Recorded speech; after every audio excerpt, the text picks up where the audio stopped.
문재인 정부가 내년에는 100조 원을 투자해서 2.4% 성장하겠다라는 경제 정책을 내놨습니다. 그러나 여전히 경제 정책 기조는 변함이 없다고 말했습니다. 심지어 문 대통령은 최저임금 인상과 주 52시간제에 대해서 우리 사회가 반드시 가야 할 길이다라는 주장을 되풀이했습니다. 또 근본적인 체질 개선이 성과가 나타나는데 시간이 걸릴 수밖에 없고 옳은 방향으로 가고 있다는 믿음을 줘야 한다. 이런 주문까지 했습니다. 그러나 우리 실상은 60대가 대부분인 초단시간 근로만 늘려서 알바 천국을 만들었다는 비판이 많습니다. 대한민국 경제 허린 30대, 40대 일자리, 양질의 제조업 일자리는 줄어들고 있습니다. 경제 실상은 악화되고 국민은 못 살겠다고 아우성치는데 대통령은 문제의 본질은 보지 못하고 그저 쇼나 버리고 가짜 통계나 내세우는 국민을 눈속임하는 일만 하고 있습니다.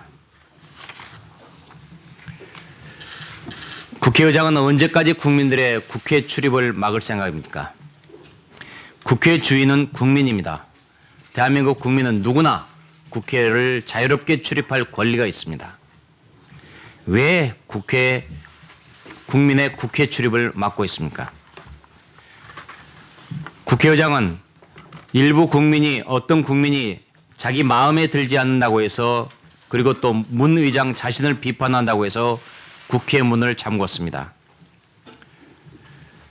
국민의 국회 출입을 막는 것은 국민의 주권을 침해하는 행위입니다. 어제 한국당 의원을 만나러 온 시민들의 출입은 모두 차단됐습니다.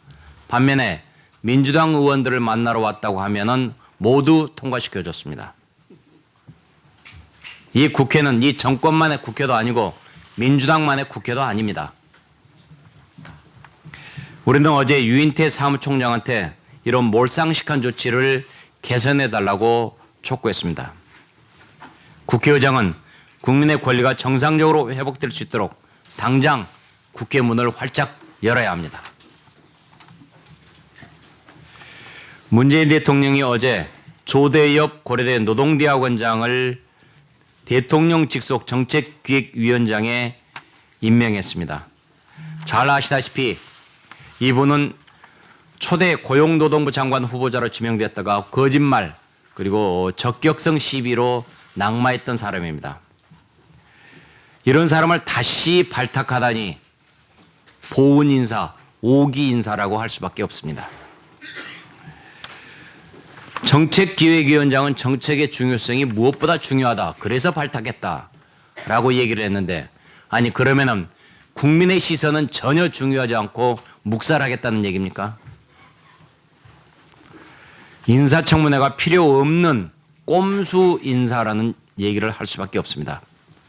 대통령은 조대 없이 임명을 즉각 철회하십시오.